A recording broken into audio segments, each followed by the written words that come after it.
Hello there, and welcome to Lesson 6 for English 271, Intro to Poetry.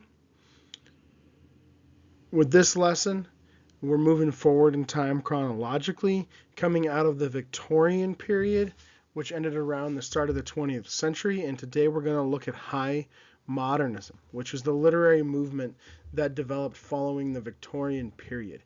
As we move into the 20th century, and there are many new developments technologically, culturally, socially. As I mentioned in the previous lesson, the world changed so much during the course of the 19th century with the height of the Industrial Revolution and the height of imperialism.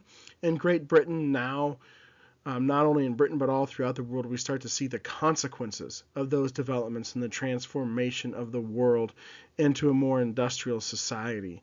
And many things that people previously believed in or just held as important or true drastically changed, not overnight, but seemingly overnight. If you were a person who was, say, born in the 1860s or 1870s and you lived a normal lifespan, so, well into the 1930s, 1940s, you would have seen one, maybe two world wars in your lifetime. You would have seen the development of brand new things like the car, the automobile for the first time.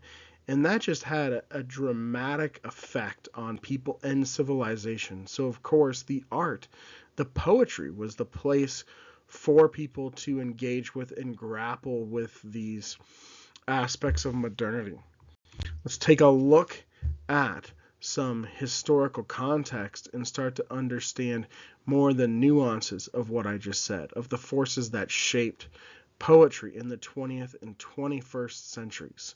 So the combination of this lesson with the final lesson will take us up to the present day, with the end of the class and our next lesson addressing some very recent examples of poetry. This is a quote from the Norton Anthology of English Literature that I think perfectly sums up what I just said when I described what we call modernity, the transition from a previously rural society in most places of the world to an industrial, modern, global society. That's what modernity is, and modernism is the literary artistic response to modernity. So let's look at this quote and see how it sums it up. The unsettling force of modernity profoundly challenged traditional ways of structuring and making sense of human experience. Because of the rapid pace of social and technological change, because of the mass dislocation of populations by war, empire, and economic migration, and because of the mixing in close quarters of cultures and classes in rapidly expanding cities, modernity disrupted the old order, upended ethical and social codes, and cast into doubt previously held stable assumptions about self, community, and the world and the divine. So like I said, very well said. And if you look at some of these ideas expressed here, and pull on those threads, you will see what I mean. We really talked last time quite a bit about the change of countries like England and the US and other countries going from rural to urban society. So you have people moving from the country to the city. So they're in much closer quarters with people of different socioeconomic classes, different cultures and ethnicities for the first time. You have populations displaced by war and by empire. You have people moving from, these colonized countries to urban centers. Like London, for example, like I said in the last lesson, became the cultural center of the world.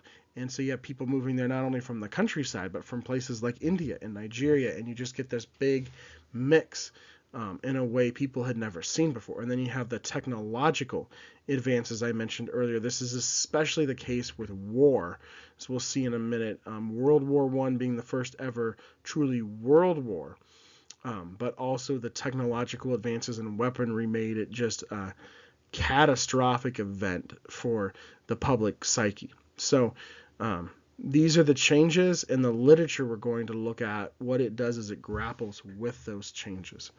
Let's take this quote and turn it more into bullet points. So you have what I just said with the technology. The engine of modernism is a term scholars often use to refer to World War I. And you have the chaos of shattered belief, fragility of language, and human subjectivity. So things that people once believed in, it could be religious, it could be, if you look at traditional religions such as Christianity, Catholicism, Judaism, even Hinduism and Buddhism, and Islam especially, but traditional religions, they have very fixed sets of rules and principles that shape life. So as there starts to be like a crisis in faith, starts to be more doubt, things feel less stable, things feel more fragile.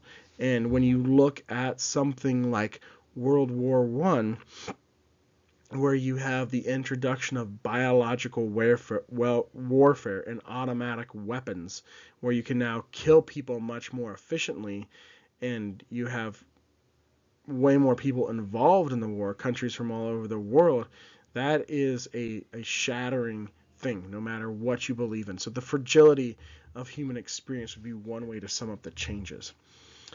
But with modernity, there's also many positive developments as well. For example, education.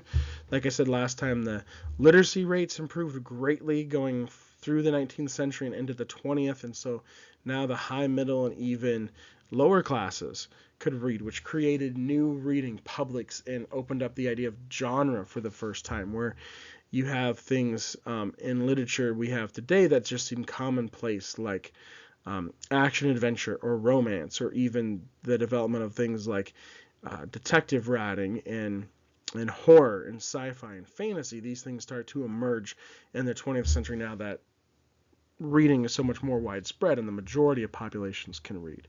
Another positive development, women gained the right to vote at the age of 30 in 1918, and then with another amendment, the age of 21 plus in 1928, before it eventually became 18 much later on. So positive changes too, and that's what makes it so complicated. Is you have good developments, but then you also have developments that are destructive. I mean, a good example would be to look at technology, as I've been talking about, but technology even in our own day and time, where you look at the smartphones, social media, those kinds of things. There's obviously some benefits, but is this good or bad? And so it becomes a very complicated process, and again, that's why engaging with it through the literature is so important. Kind of shifting back to some of the conflicts, a really important dynamic here that shapes a lot of the literature we're going to read in this unit is the Irish and British relations, where Ireland wanted to be separate from the United Kingdom. So you had protests and violence a lot in the early 20th century. I mean, we're talking basically the same time is World War I. And the Easter 1916 massacre was a major catalyst, a major event, which you can read about in William Butler Yeats's poem of the same name. And eventually in 1922, this was settled, so to speak, with splitting Ireland in two and establishing the Irish Free State, which is exactly what it says, and then Northern Ireland, which is still part of the UK, and those were established in 1922. But then throughout the 20th century, you had war. The Irish Republican Army, or IRA, waged a bloody campaign for a united Ireland that culminated in the Good Friday Agreement in 1998. So in 1998, things really calmed down. But I can remember, at my age growing up in the 1990s, and this was in the news a lot, and there were some pretty bloody incidents and conflicts between the IRA where, people wanted all of Ireland to be united rather than these two sides. And so there was a lot of fighting over that. Another example of this kind of conflict and displacement was World War II. In winning the war, Britain stretched itself so thin that they lost an empire, overextended themselves. In India, the country we discussed at greater length last time, earned its independence in 1947. In lessons 7, we'll talk even more about post-colonial literature that comes out of this. Colonization was a horrific, awful experience, but the literature that comes out of the experience of decolonization is some of the most powerful literature ever written. And you ended up, as a result, with a multicultural Britain, colonization in reverse. Like I said, migrants coming from the former colonies to the UK. And so you get this mix of people of all different ethnicities and cultures living in close quarters. It produces a very uniquely modern experience that's hard to put into words, but hopefully you get my drift. So those are some of the contextual factors. Let's look at some of the literary themes that authors addressed dealing with. So that was modernity. Let's talk about modernism, the themes in literature as the literature tries to grapple with what I just mentioned. Alienation was a huge part of it. People felt alienated in a way they hadn't in a long time. You see, literary movements are somewhat cyclical in that the present movement is often a reaction to the previous one, so it often incorporates themes from 2 movements ago, and so you see some resurgence of romanticism here. Remember how the romantic writers we talked about 2 lessons ago focused on alienation? And again, like the romantics, you now have the imagist movement in poetry. The high modernists love their images, and I'm sure you'll see that in the poems we read. So much so that they really disregarded a lot of poetry that didn't have strong images. And this movement was a huge reaction against the facile emotionalism, the melodrama you saw in Tennyson and the Brownings that we read last time. The best way I've heard modernism defined is an aesthetic response to modernity, an attempt to pull together the pieces of a fragmented modern world through art and literature. The value is in the attempt or art itself. So you have fragmentation is probably the word I would best use to describe modernism. The shattering of traditional or classical identity, and by the modernist writers that we're studying and others, this attempt to try to pull those fragmented pieces together. And so there's this emphasis on the art itself. And you have writers like Faulkner and Joyce, who are more fiction writers, but good examples to illustrate my point here, who decided to tell simple stories in a complicated way because the act of creating the art itself was an attempt to grapple with the struggles of modernity. And that's very important. Take note of that. This continues through to postmodernism to the present. The role of the artist and the actual art they produce itself has a much greater role in how writers grapple with the issues of their day, starting in the 20th century and going on to the present. So their writing techniques emphasized interiority, psychology, the self. In writers like Faulkner and Joyce and Virginia Woolf, you had stream of consciousness where you just be, boom, right inside a character's head. And again, that's more in fiction. But what we see in poetry, starting in this lesson and going into the next, is a collapse of the boundary between speaker and poet. Not as much here, but really in the next lesson with confessional poetry and post-colonial poetry, whereas the Victorians made that firm distinction between poet and speaker with the dramatic monologue. You have the opposite, where this is so clearly the poet. You even have authors making themselves the characters in narrative poems. And this eventually leads to postmodernism, which we'll talk about more next time, but just to kind of situate modernism here. Whereas modernism had this very kind of intensity to it of trying to pull the pieces back together, postmodernism is more playful and it more embraces the fragmentation of the world and plays with the pieces. So by the end of the 20th century, modernism had given way to the striking pluralism of postmodernism and postcolonialism, which is where we'll end up next time. I wanted to give you kind of a vision for where we're going.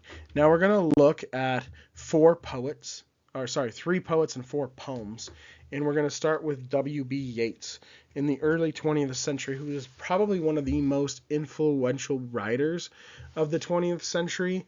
But I included all that context about Ireland because the Irish experience of how they wanted to separate from England and could only achieve that separation by being divided and having essentially two different states, and those states being at war. The displacement, the fragmentation of that whole experience is really emblematic of modernity and modernism. So Irish writing really took on a significant role in the 20th century and became kind of emblematic of what people were struggling with on a more global scale. So Irish writing is very important to understanding the 20th century. And in fiction, the most well-known Irish writer is Joyce, and in poetry, which we're studying, the most famous Irish writer was W.B. Yeats. So here we go. And his poem, The Second Coming, which we'll look at in detail in a second, is the best poem to serve as an example of the things I'm talking about. So a little background on him. His family divided their time between Dublin, London, and the Irish countryside. So right there, you already see it. Dublin and London, right? Even his own experience growing up reflects the tensions of the time and being pulled from these different directions. And he lived a long life. So he was actually like one of those people I said, born in the late 19th century, but lived through to the mid 20th century. He was religious by temperament, but struggled with Christian orthodoxy, so he invented his own religion. And he was a big fan of Blake, who I talked about Blake's inventing of his own religion, and really helped revive Blake's work, who Blake was not that famous during his own lifetime like his romantic contemporaries. And so a lot of parallels between Yeats and Blake. In 1889, Yeats met and fell in love with the beautiful actress and Irish nationalist Maud Gonne. And this was a weird kind of fixation or obsession for him, but that kind of defined his life for a long time. But they were both heavily involved in the Irish national movement and worked writing about reviving Irish folklore and bringing it into contemporary writing. Yeats wrote a lot of plays with characters from Irish folklore, but this woman was involved in that. They called it the Celtic Revival movement in Irish nationalism. But he proposed to her multiple times and was rejected, and even proposed to her daughter multiple times and was rejected. So just kind of he was a strange guy. But he really embraced this Irish nationalism, tried to revive Celtic literature. He thought that would unite the country. If we could just look to our literature, our folklore, we could unite the country. And he was so involved, he even served as senator of the Irish Free State from 1922 to 28. He did eventually marry someone else, Georgie Hyde Leeds, in 1917. But at that point, he was age 52. And she actually helped him with his poetry. And what's interesting is he wrote a lot of poems early on, and some of them are funny to look up, the way he's kind of critical of the woman who rejected his marriage proposals. There's kind of some humor there in his failed love life. But the poems he's known for, he's most famous for, he wrote after he met the woman he actually married, and she helped him. So he really became a successful poet and had a stable life starting in his 50s. And again, he lived a long life. So this is the height of World War I here, 1917. He's already seen the change from the 19th to the 20th century, and he still lives another 20-some years after this and writes his best poetry. So here is the poem itself. I want to read the first stanza to you. These are, I think, and when I've taught this poem in class, in face-to-face classes, students have commented this way, some of the most beautiful words ever written in a poem, but what they describe is horrific. And in that sense, it's not unlike Poe, but I think even more so the ironic juxtaposition of beautiful language and horrific content. And so that'll be something we talk about. Turning and turning in the widening gyre, the falcon cannot hear the falconer. Things fall apart, the center cannot hold. Mere anarchy is loosed upon the world. The blood-dimmed tide is loosed, and everywhere the ceremony of innocence is drowned. The best lack all conviction, while the worst are full of passionate intensity. What's going on here? The first thing is the gyres. This is a concept Yeats and his wife invented, and you can see the spinning circles. And when he talks about the flight path of a falcon, this even kind of connects to Hopkins a little bit, with the falcon's ability to dive. But that falcon he alludes to there, you have this flight path, and it forms a cone. So these cones, as I'll talk about more on the next slide, see history as cyclical rather than teleological, which was an important part of modernism. So let's look at how the lines of the poem reflect this. Turning and turning in the widening gyre, we just saw a picture of the widening gyre. Yeats' symbolic system of an interpenetrating cones, so the two cones overlapped, or gyres, represent the transition from one age to the next and the connections between those ages. Here we have the idea that history is cyclical rather than teleological or progressive. So most traditional views in Christianity, Judaism, Catholicism, Islam would teach that history is teleological. It's building to a point, a culmination of something. And with Yeats's play on the second coming here, you have, like in Christianity, it would be building toward the second coming of Christ, right? So with his playing upon that in this poem, you have this presentation starting in line one of a cyclical rather than teleological view of history. History just repeats itself. It builds to a certain point, and then there's an opposite. Those two opposites conflict. A third thing is produced, and it continues on, but then eventually that third thing meets its opposite, and the pattern just repeats. That's a cyclical or dialectical view of history. Now, most, like in Christianity, for example, and in other of those traditional beliefs, you have the idea that history is cyclical until it reaches that teleological point. A teleological view of history doesn't necessarily deny that history repeats itself. The difference is in this view, it never culminates in a goal. And that was something the modernists really struggled with. As they saw wars, they saw the modern developments, they wonder, are we building to anything? And with the crisis in faith that happened in the previous century, it became difficult to hold on to anything firm, so they tried to reconcile all that and pull together the pieces in their poetry. Turning and turning in the widening gyre, the falcon cannot hear the falconer. The shape of the falcon's flight path forms the gyre, and the failure of the falcon and the falconer to communicate represents the disconnection and disjointedness of the modern world.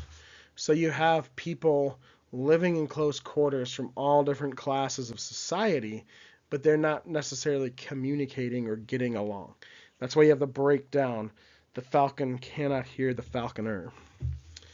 Things fall apart. The center cannot hold. The modern world is fractured and long-held beliefs are disappearing. So traditional beliefs with a teleological view of history would give life meaning and give it a center, something that holds it together. But he's saying with this move away from kind of the fixed nature and stability of traditional beliefs, you no longer have that center that held things together. So here's a picture of just to illustrate the idea of falconer and falconer, the importance of that relationship and the disconnect in communication. A little bit more here. Line 4, mere anarchy is loosed upon the world, the blood-dimmed tide is loosed, and everywhere the ceremony of innocence is drowned. Here I think we get more of a direct allusion to the horror and bloodshed of World War I, which had just ended the year before Yeats composed this poem in 1919. And it's really emblematic of the modern condition. Purposeless, wasteful, disconnected, and tragic. One thing about World War II, if you've studied World War I, if you've studied the history of it, is that it started because all these alliances had formed, and then one assassination set off a chain reaction. And so people really felt like there was all this bloodshed made worse by the ability of technology to make war efficient, and it felt purposeless. Why were we fighting? Whereas World War II, there was this great evil that was still a scar on people, but there was this great evil to be dealt with, and maybe people could find a purpose in it. They couldn't find that same purpose earlier in World War I, and so you really have the epitome of modernism here, modernity and modernism, modernity and the modernist response in 1919 with Yeats's poem The Second Coming. And we get irony through this. If you just look at these words, the sound of these words. I remember reading these words aloud in class and students saying, that sounds beautiful. This has happened to me multiple times over the years, and I agree. But it's horrific, right? What it's describing. So Yeats uses beautiful language to depict something horrific, thus underscoring the cruelty and harshness of the modern world. More on this in a second, but the last lines of the first stanza. The best lack all conviction, while the worst are full of passionate intensity. So you have the reverse of common assumptions here. Usually the lack of conviction is a bad thing.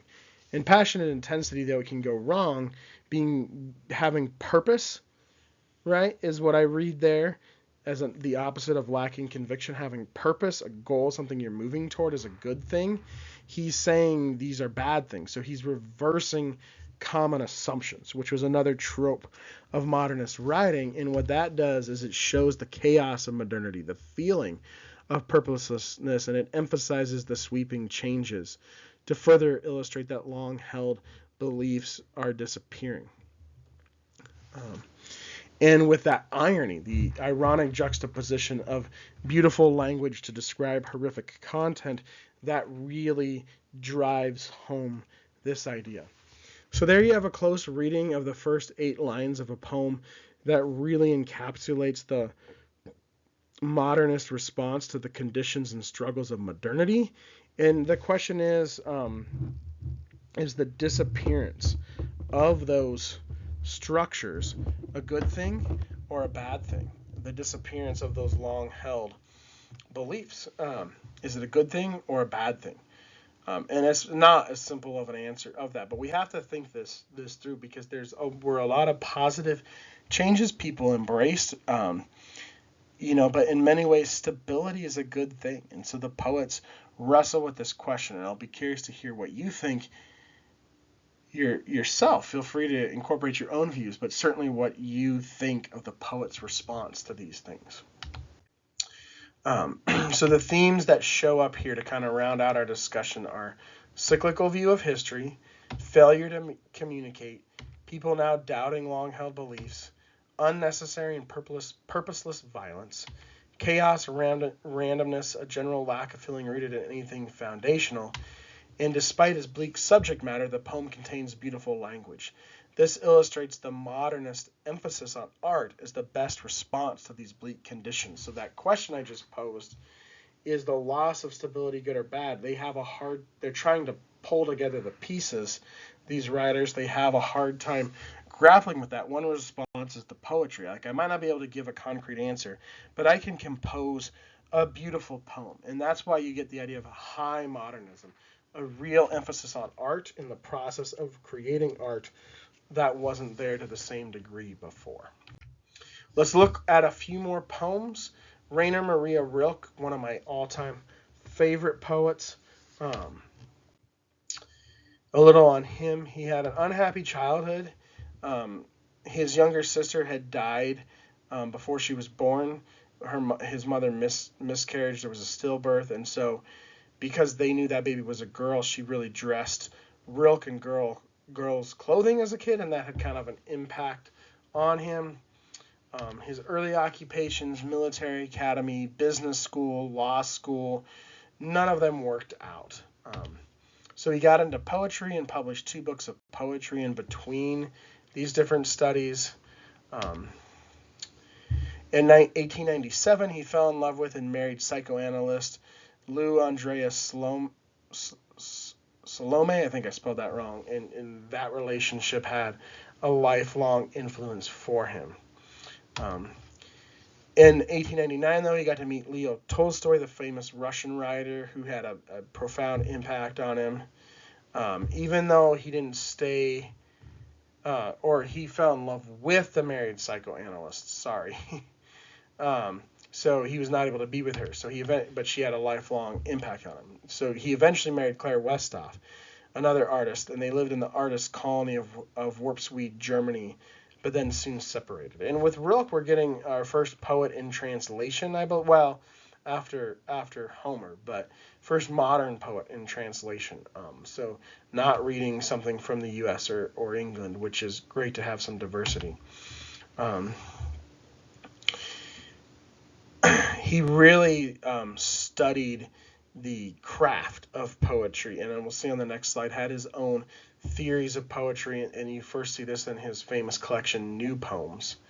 Um, in 1911, he stayed at Duno Castle, and some of my favorite poems, he wrote the Sonnets to Orpheus, and then he wrote the Duno Elegies at Duno Castle.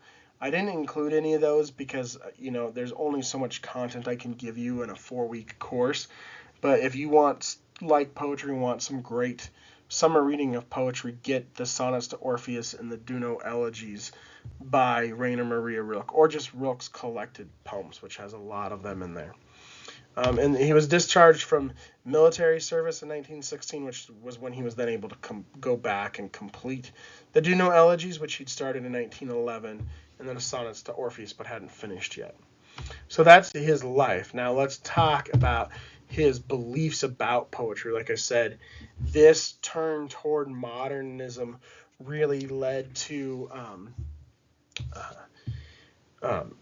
a new kind of, the Romantics and others had done this too, but more of a meditation on the act of writing poetry and theories of how to write poetry that we hadn't seen as much before. So he liked to write thing poems, which you can easily see with the swan and the panther, that describe physical reality and the thing-like nature of things. It's kind of similar to what Hopkins did with the Windhover. He saw art as an essentially religious activity, which again is kind of like Romanticism, but here they're, as traditional beliefs start to shift and fragment, the people are finding spirituality in other places. He claimed his goal was to seek a comprehensive vision of cosmic unity. So that idea of trying to pull together the pieces. He liked to write about ancient art. Another one of his famous poems I didn't include is the archaic torso of Apollo, which was a statue, but ancient art objects he saw as detached from history. They were things in and for themselves. These things are alive with a strange vitality when under the poet's gaze. This is an important one to understanding Rilke's poems, but this is what we get, where it's kind of like the Windhover by Hopkins, but these things, the panther, the swan, they have this strange vitality. So their presence, their physical presence in a way, transcends words, and it challenges the viewer on an existential level. So seeing the panther or seeing the swan when you read these poems challenges you to think about who you are and human existence. The scope of these objects shames the observer's puny existence. So again, the developments in technology and even in psychology, really in science, really made people see that the humans are not supreme in the universe. And so Rilke's thing poems or object poems kind of drive this home through the way the things in the poems, their physical presence challenges the reader.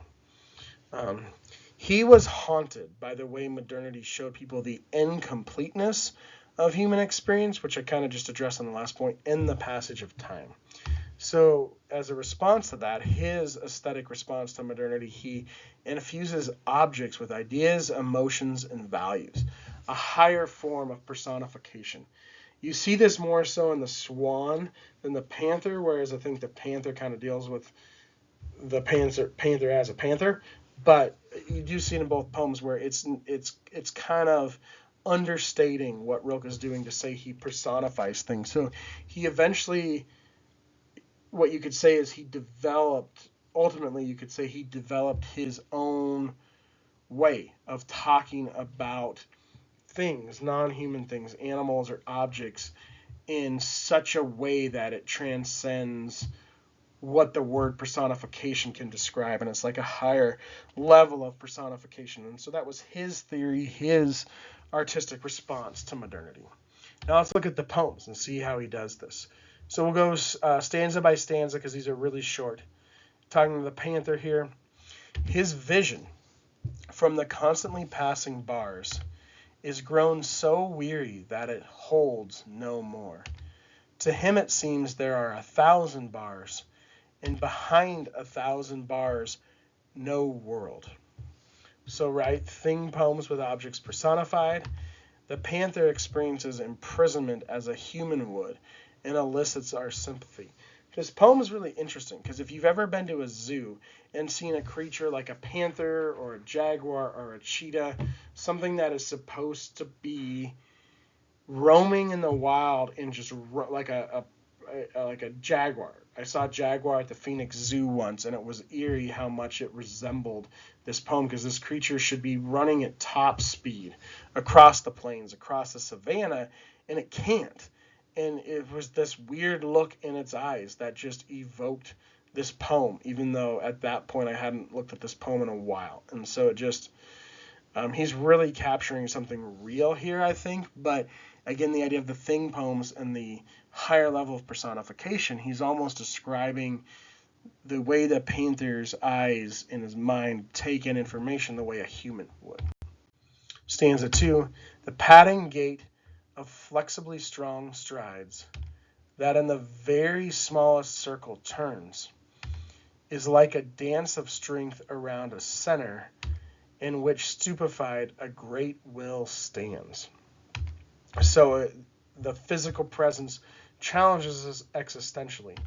Rilke couples the immense power, strength, speed, and intensity of the panther with his imprisoned, stupefied nature to show us the tragic horror and suffering of his captivity. So when we see that panther kind of displaced from the natural conditions where it could really come into, if you think of like the way Hopkins describes the wind hover in that poem, and you were somehow put the falcon in a place where it was no longer able to fulfill its natural, singular distinctiveness, the result is what you have here.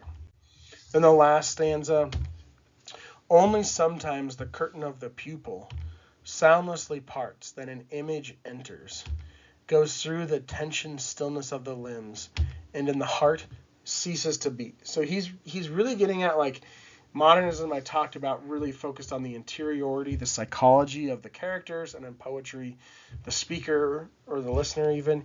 Here you have kind of the interiority, almost the psychology of the panther. So he's personifying the panther, but again in a way that I think a panther's mind, I'm no geologist, but a panther's mind could probably process things this way. But he's still using very kind of human ways of talking about it to really, he uses like a human way to talk about an animal and help us understand the animal's unique experience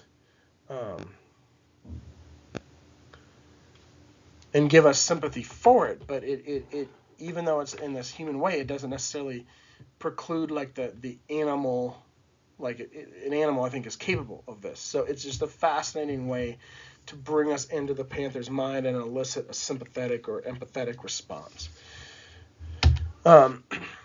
Right, so that's what I just said. Okay, now I apologize, somehow I accidentally put this slide on here twice, so we'll quickly move through it. Okay, The Swan, another one of my favorite poems. This toiling to go through something yet undone, heavily and as though in bonds, is like the ungainly gait of the swan. So the swan's slow gait resembles the struggles of modernity. Again, you take this creature, like we can all picture a panther at the zoo. Similarly, we can all picture a swan walking, and we know how a swan walks, and it's kind of awkward. And he's comparing it, this toiling. So whatever this toiling refers to is like the ungainly gait of the swan. I think this toiling is human experience, especially in the modern world. So we kind of walk the way the swan does. In dying, this no longer grasping of that ground on which we daily stand, like his anxious letting himself down into the waters which receive him smoothly, and which, as though happy and bygone, draw back underneath him flow on flow, while he, infinitely still and sure, ever more maturely and more royally and more serenely deigns to draw along. So, when we die, we leave the ground. And the swan leaves the ground too, which is interesting to use a bird, because a bird can fly, but the swan leaves the ground and it goes on the water. And he describes its gait along the water, the way it slides along the water. It feels so much natural, beautiful, and better than its ungainly walk on the ground. But it deigns to draw along. Another translation I've used, and this translation might even be different than the one I gave you, because I've done a lot of work with this poem over the years, and I gave you a free translation online. So I think this translation is from a textbook I used for another class. But I've also seen the last line translated as condescends to glide. And condescends might even say it better, but the swan has to go down. It doesn't take off and soar. So there's something about it being freer, more beautiful, and it's the state on the water. This kind of but a swan is meant to both walk on the water or glide on the water and walk on land. It's not like it's going to an unnatural state on the land, but this one is just much more beautiful and serene. But it's a condescension. It deigns to draw along. It has to go down. It doesn't take off and fly and soar. And so we have a very interesting kind of meditation here from Rilke on how the swan achieves another state more perfectly, but it has to go down, not up, to get there, and how he's comparing that to human existence. So Rilke ascribes human emotions such as anxiety and happiness to the non-human animals and objects of the poem, the swan and the water. Again, that higher level of personification in his thing poems. The swan's awkward movements on land represent human struggles with modernity.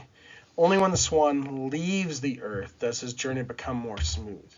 But the swan is on water rather than the air, so his transition off the earth is a condescension of sorts. So to respond to the struggles of modernity, we must leave the earthly plane for a more spiritual realm, but do so by making ourselves low. And so I think Rilke's reference to death there, it's not about suicide or something. It's about what happens when we die and we get transformed to another state, like the swan does when it hits the water, but we go down, not up. And so it's sort of like a condescension going down to reach a higher state rather than just kind of the going up we would normally think of. So he plays with traditional views to get to kind of a higher state of spirituality here. And this has obvious religious connections. I don't think he's doing something Christian, but with the idea of in Christianity, Christ had to come down, a God had to come down and die in order to make salvation possible. That's the going down instead of up. And then, the whole Christian worldview, everything is upside down. Whoever loses his life gains it. I don't think that's what Rilke was doing here, but it's interesting how his kind of modernist view of spirituality here does sort of line up with a Christian view, whether intentional or not. So fascinating stuff to explore with these poems. This is just one way to look at them. I'm really looking forward to hearing your thoughts. One more poem. So with these last two lessons, because the poems are so much shorter and there's so much ground to cover, we have a lot of poets to cover. So in the lectures, I'm only going to go through about half of them. And here we have what is probably in my top 5 poems, maybe my favorite poem, one of the greatest poems ever written, Atlantis by W.H. Auden. So I couldn't not discuss it. I'm going to do stanza 1, stanza 6, and stanza 7 because it's kind of long. But I'll do a summary of stanzas 2 through 5. Being set on the idea of getting to Atlantis, you have discovered, of course, only the ship of fools is making the voyage this year, as gales of abnormal force are predicted, and that you must therefore be ready to behave absurdly enough to pass for one of the boys, at least appearing to love hard liquor, horseplay, and noise. So this gets at the difficulty of getting to Atlantis, because obviously Atlantis is an unattainable goal. It's a mythical lost city. And here you have kind of a narrative poem, so the speaker is talking to the character, the person who's trying to reach Atlantis. So this is one of the poems where the auditor, the listener in the dramatic situation is very important. The listener is the character that the story is about, but not the speaker. It's not in the first person. It's not even in the third person. It's in the second person. And so in the next 3 stanzas, you have 3 different kind of things he encounters along his way. Then in the 5th stanza, you have him not quite reaching it, but almost reaching Atlantis. And then the last 2 stanzas, you have the conclusion to the poem reflecting on it, starting off with the first line in stanza 6, which is one of my all-time favorite lines in any poem. Stagger onward rejoicing, and even then if, perhaps, having actually got to the last coal, you collapse, with all Atlantis shining below you, yet you cannot descend, you should still be proud, even to have been allowed just to peep at Atlantis in a poetic vision. Give thanks and lie down in peace, having seen your salvation. All the little household gods have started crying, but say, goodbye now, and put to sea. Farewell, my dear, farewell. May Hermes, master of the roads, in the 4-dwarf Kabiri, protect and serve you always. And may the Ancient of Days provide for all you must do, his invisible guidance, lifting up, dear, upon you the light of his countenance. So you have the pursuit of an unattainable goal. That's the purpose of what the character, the listener, is doing.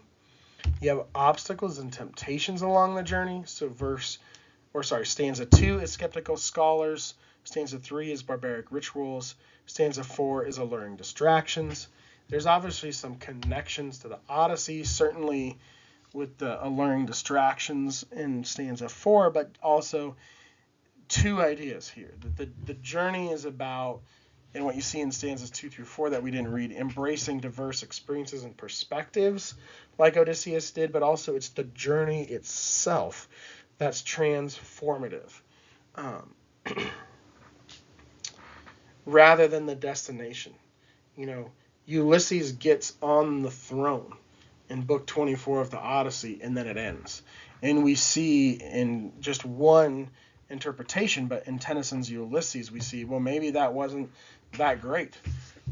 Maybe the 10 years on the ocean were like what truly defined Ulysses, and certainly that's the bulk of the poem. So here, there's a similar idea, right? The journey is what transforms our protagonist, our listener. And obviously, like all the poems we've looked at today, almost like all poetry, there's strong spiritual connections here where something happens. He gets this poetic vision where he just barely gets to see Atlantis, and the speaker says that's his salvation. So again, the idea that the journey is what transforms the protagonist, but that journey is absolutely essential. That transformation is essential. It's what must happen for him to him.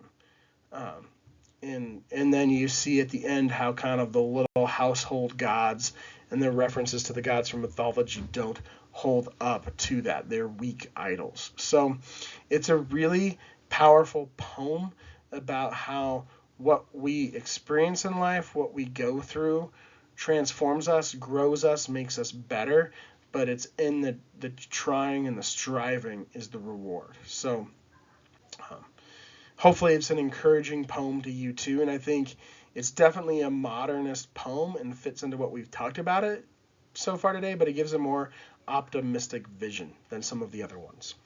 Again, I've covered half our authors. Williams, Stevens, and Cummings are just tremendous poets. I can't wait to read what you write for this lesson.